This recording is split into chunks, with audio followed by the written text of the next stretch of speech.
ازيكم؟ هعمل معاكم النهاردة انجح واحلى طريقة للقراقيش الفلاحي لا غنى عنها طول السنة، مع كوباية شاي بلبن كده بتبقى حلوة جدا، خصوصا بقى لو انتي عملتيها بطريقة مظبوطة جدا عشان تطلع معاكي هشة ومقرمشة، مفرغة من جوه مش مكتومة، وفي نفس الوقت مجرد ما بتضغطي عليها بايدك كده بتدوب في ايدك. طبعا واخده اللون المظبوط، وهقولك على طريقه بتخليكي تقطعيها مظبوط وبسرعه جدا، وكمان هعمل معاكم شويه كده بحشو العجوه واقولك بعملها ازاي بكل سهوله وبسرعه كمان، وكمان طريقه التسويه وكل حاجه ان شاء الله هتلاقيها في الفيديو ده. زي ما انت شايفه كده مجرد ما بضغط عليها بتدوب في ايدي. تابعي معايا الفيديو للنهايه عشان تشوفي الطريقه مظبوط، ولو اول مره تشوفيني اشتركي في القناه وفعلي الجرس عشان يوصلك كل جديد مني، وهدخل معاكم بقى في الطريقه على طول. اول حاجة هنا عندي كيلو من الدقيق جميع الاغراض، والنوع اللي انا استخدمته اسمه الكوثر، ممكن تستخدمي اي نوع انتي متعودة عليه. المهم ان انا باخد الدقيق بتاعي ولازم انخله كويس جدا زي ما انت شايفة كده، بحطه في البولة بتاعتي وهبتدي اشتغل على طول.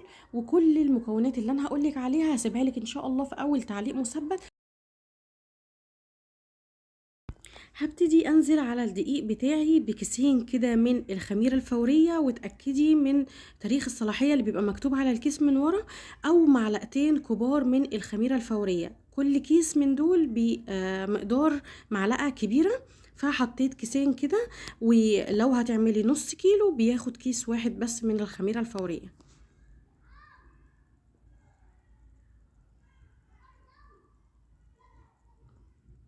تمام كده، عندي بقى حوالي 4 معالق كبار مليانين من السكر البودرة، وانا بفضل السكر البودرة اكتر من السكر العادي لسببين. اولا ان السكر البودره بيدي لون محمر كده وحلو للقراقيش بتاعتي.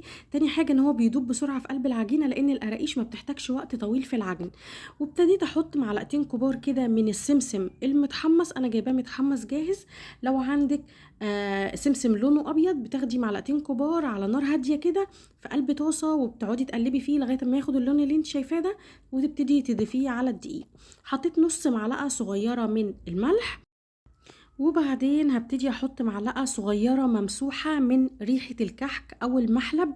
ولو ما عندكيش تقدري تحطي معلقة كبيرة من الشمر او اليانسون، على حسب ما انتي بتحبي الريحة اللي بتبقى موجودة في القراقيش بتاعتك، وممكن ما تحطيش اي حاجة خالص. المهم ان خطوة المحلب دي المعلقة الصغيرة اللي في الاخر دي اختياري. المهم قلبت كويس جدا وجبت نص كيلو من السمنة اللي انا استخدمتها دي جنة، وكمان استخدمت كريستال فيها برضو كانت حلوة جدا وكانت مدية ريحة حلوة قوي للقراقيش.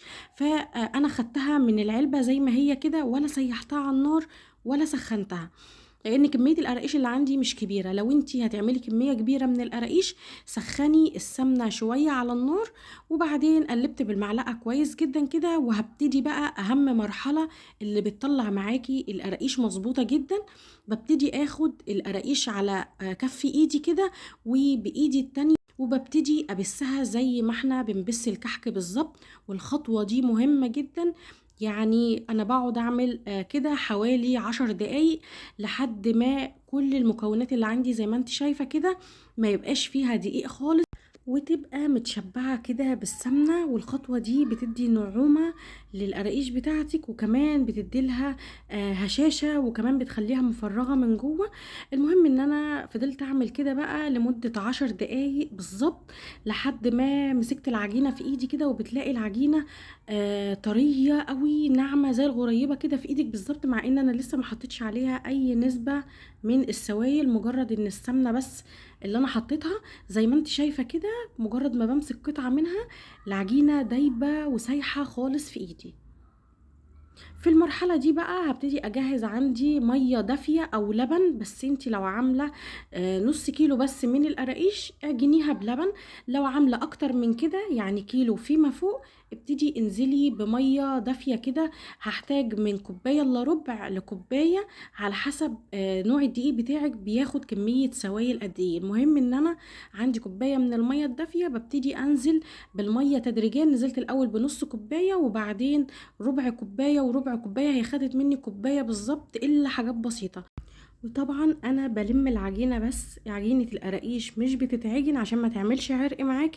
باعرف منين إن العجينة مضبوطة؟ باخد حتة صغيرة في إيدي زي ما أنتِ شايفة كده، باكوّرها في إيدي بالاقيها طرية جدًا بس مش بتلزق، وكمان لمّا باجي أشكّلها كده وباضغط عليها بصباعي مش بتشقّق.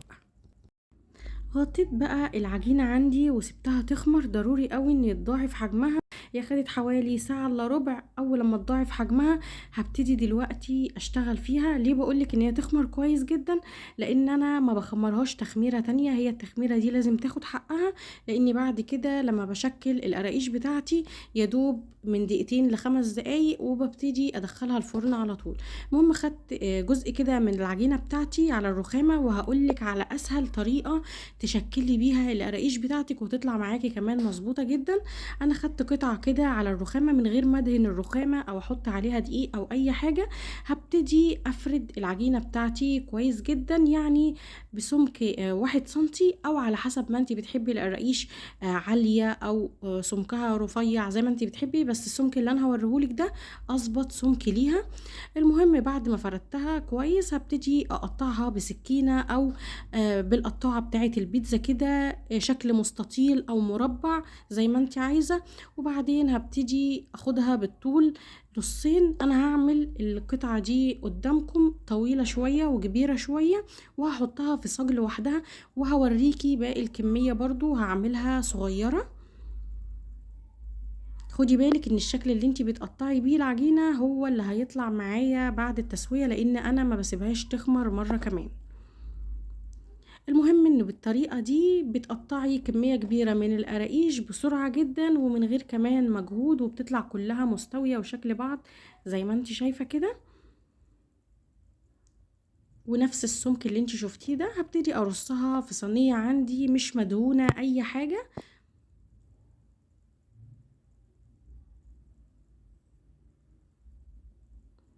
هنقل بقى كل الكمية اللي عندي، وزي ما انت شايفة كده بشيل القراقيش من على الرخامة، مش هتلزق معاكي ولا اي حاجة. هبتدي اركنها على جنب، وهجيب بقى جزء تاني من العجينة وهبتدي اعملها. لو انت عايزة تعملي القراقيش بالعجوة هوريكي بتتعمل ازاي برضو بكل سهولة، ولو اني انا بحبها سادة، بس انا عملت جزء معاكم كده عشان اوريكي ان هي بتتعمل سهلة يعني. فردت قطعة من العجينة على شكل مستطيل، وبعدين هبتدي اقطعها لجزئين الى حد ما متساويين. وبعدين هجيب العجوة بتاعتي دي، العجوة اللي انا كنت عاملاها معاكم في فيديو سابق قبل كده، وبتاخدي الكمية اللي انت عايزاها على حسب ما انت بتحبي الحشو بتاعها كتير او قليل. انا خدت حوالي معلقتين كده، وهبتدي افردهم كويس جدا على جزء، وهسيب الجزء التاني، وبعدين هشيل الجزء التاني واحطه على القطعة اللي انا دهنتها عجوة. وبعدين هحاول اظبطهم كده عشان يبقوا الاتنين قد بعض بالظبط، وبضغط عليها بايدي من فوق، وبعدين بقطعها بالتقطيعة اللي انا وريتها لك زي ما انتي بتحبي بقى. تقطعيها كبير صغير زي ما انتي بتحبي الحجم بتاعها قد ايه، وبتطلع معاكي بالشكل اللي انتي شايفاه ده. وعملت الكمية اللي عندي كلها بنفس الحجم اللي انتي شايفاه ده، بس ما حشيتهاش بقى.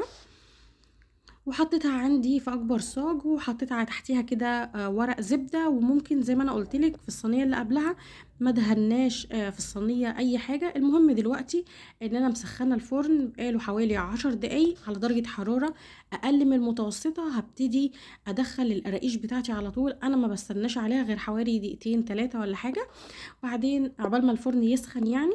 وبعدين بدخلها في الرف اللي في النص، بتاخد من 25 دقيقة ل30 دقيقة على حسب درجة حرارة الفرن بتاعك. اول لما بتلاقيها خدت لون من تحت بتشغلي الشواية على اقل درجة حرارة عندك، او لو الفرن بيشتغل فوق وتحت بتشغلي فوق على اهدى درجة حرارة، ومن تحت على درجة حرارة اقل من المتوسطة. بتطلع معاكي بالشكل الخطير اللي انت شايفاه ده.